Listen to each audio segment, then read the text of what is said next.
This is the Firmware P3. Thanks to its adjustable focus lens, it can see tiny SMD components. But how tiny? Not this one. This one.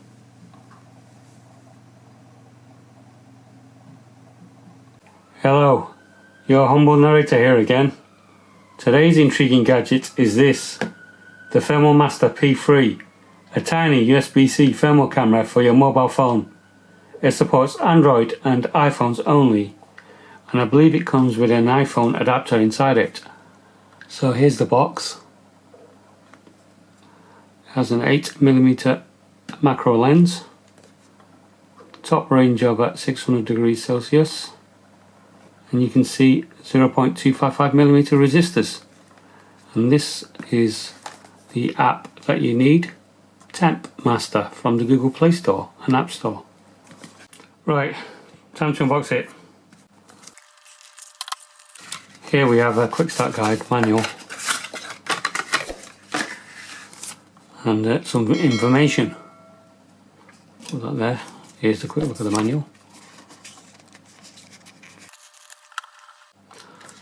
I believe this is some kind of cable. Yes, USB-A cable here and USB-C here, and we have a female USB-C here as well. Interesting. And then we have the camera itself in this nice little case. The case feels pretty solid actually. It will offer some pretty good protection, to a limit anyway. It looks pretty nice actually. It's metal, some aluminium, and we have USB-C connector there. And we also have a lightning connector.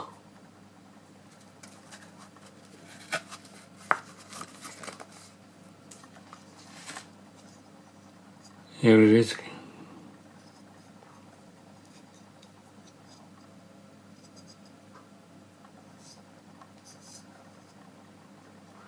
I believe the unique feature about this P3 is the adjustable focus it has on it. Right, what I'll do is I'll connect up the phone and download the app. Now here's the specification of the P3 compared to other Firmware Master cameras. Pause the video if you're interested in how it compares. Now what's interesting is the native resolution is only 256 by 192. But it also has an impressive 25 Hz frame rate. A big advantage of buying Chinese firmware cameras is their lack of export performance caps. Some countries are legally forced to throttle their video output to a low, stuttering 9 Hz to avoid licensing rules. Now for full disclosure, Firmware Master did send this in for review, but they haven't had any other input on this video. They also offered an extra discount code for you guys, which will be included in the description below, so check it out. Here is the app. I've downloaded it from the Play Store and I'm going to start it now.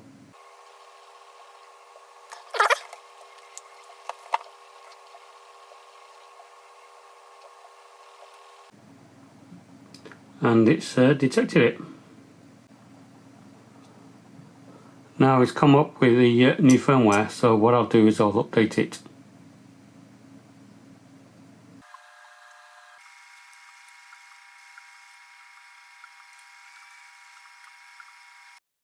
Okay, so I've been playing with this app for a couple of days now to explain it a little bit better.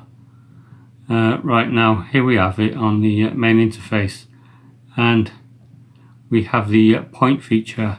So if you use my hand as an example, and you can click on various fingers, so we've got 1, 2, 3, and these are 3 points which can measure the temperature of each of the points there, and you see them listed there. And now you click the delete icon here to remove them. Now we have a line feature as well, which you can drag a line on the screen, and on that L1 line it will tell you the minimum maximum temperature, and it's indicated by the red dot for the maximum and obviously the blue dot for the minimum temperature, which is quite a useful feature. And similar to that, we have the rectangle feature, so anywhere on the screen you can draw a rectangle and it will tell you the top temperature and high temperature within that rectangle. Same goes for a circle. Now also you can click on the color wheel here and you can change the colors. So we've got rainbow, medical, black hot, white hot, red hot, night vision green, jungle, aurora. Interestingly, the aurora feature I think is the same colour they use in the Predator movie. Let me know if that's correct or not. And then we've got city, gold and lava. Now let's take it back to the original colour. And then at the bottom we also have a record feature. You can take snapshots and record the thing what you see on the camera. But since I'm using the screen record feature here already, I'm not using that. Now we also have an interesting feature here, which is the opacity display, and if you turn it on you can see a live replay of what's in front of the camera. You can turn it, decrease the opacity or increase it. And then finally we have a rotate feature here on the settings icon, which is nice to have. And we've got brightness control, which is currently at 50% default.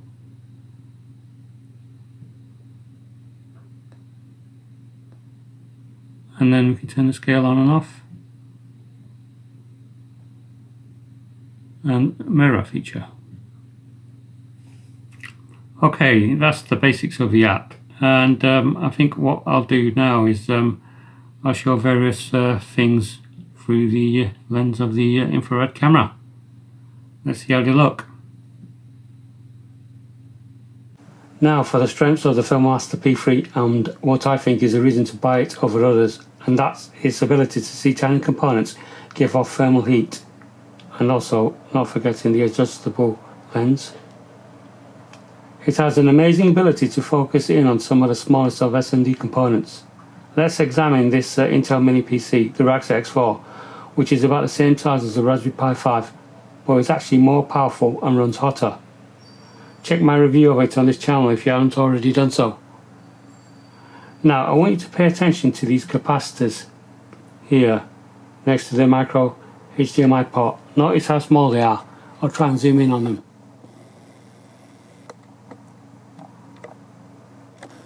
Now what I'll do is I'll power it on and I'll put this on and we'll have a look at it under the thermal camera and see if you can spot them, even though they are so tiny. Here's a needle for comparison. They can literally fit on the tip of the needle. And you can see some of the chips are hot. But the hottest thing is obviously the NVMe. And look at the details that you can pick up. Check that out. The tiny capacitors on the HDMI, micro HDMI port. You can see them. Let's do a rectangle and get in right close. Can we change to Fahrenheit? And here it is in Fahrenheit scale for you mad lads across the pond.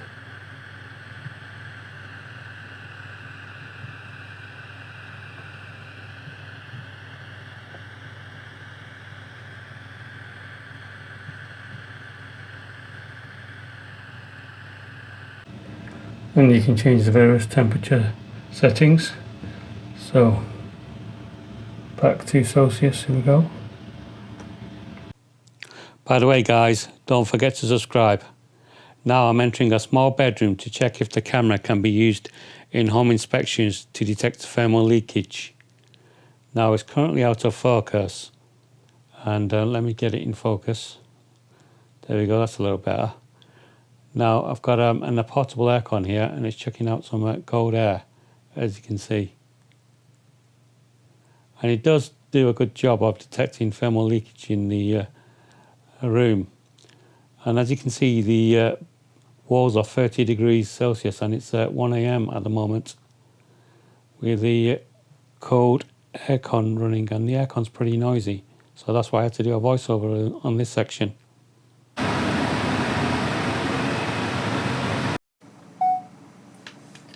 Next up, I have a soldering iron here. I have the temperature set to 335 degrees Celsius, as you can see on the iron.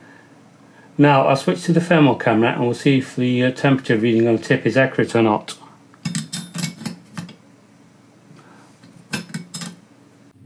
And you can see 271 degrees is the hottest temperature of the tip.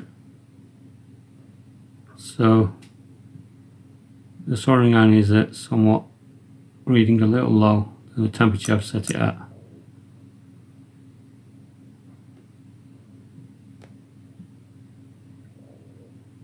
And if you draw a circle,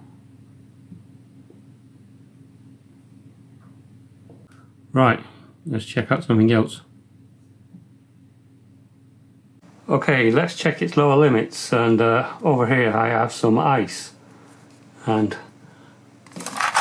give it a bit of a shake, and I'll switch over to the thermal camera.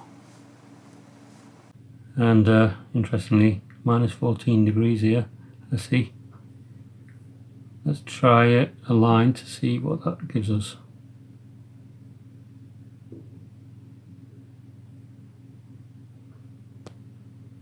And a rectangle.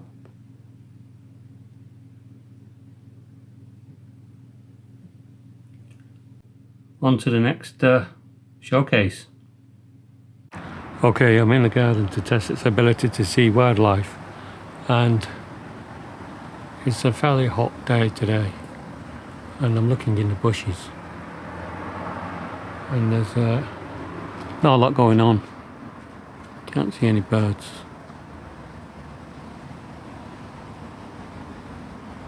However, I do have the occasional friendly cat that comes and visits.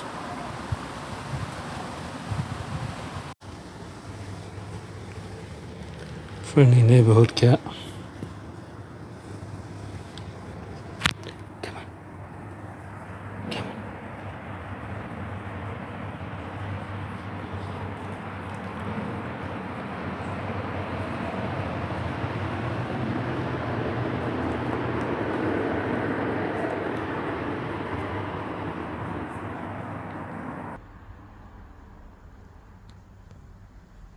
Now it's time to wrap up this review. As we saw, for finding tiny components, the P3 is great. Zooming into the Radxa X4 and picking out capacitors that were extremely small was generally impressive for a thermal camera in this price range. It also caught something I didn't expect, and that was when my soldering iron was set to 335 degrees Celsius, but the P3 showed the tip running about 50 degrees Celsius cooler than the display claimed. Turns out the soldering iron's own readout can't always be trusted, but the P3's thermal reading could, as I later checked its accuracy using a laser thermometer. Now, out in the garden, it didn't detect much wildlife, just one warm, very friendly cat. Although it's not the best wildlife thermal imager, it is capable of it. For the price, the P3 earns its keep, for not just finding tiny components, but for catching things your other tools might be lying to you about. This is a thermal camera I'll be using many times more on this channel, sure. If you want to see gadgets, tests and reviews like this, hit subscribe and leave a comment below, and thanks for watching.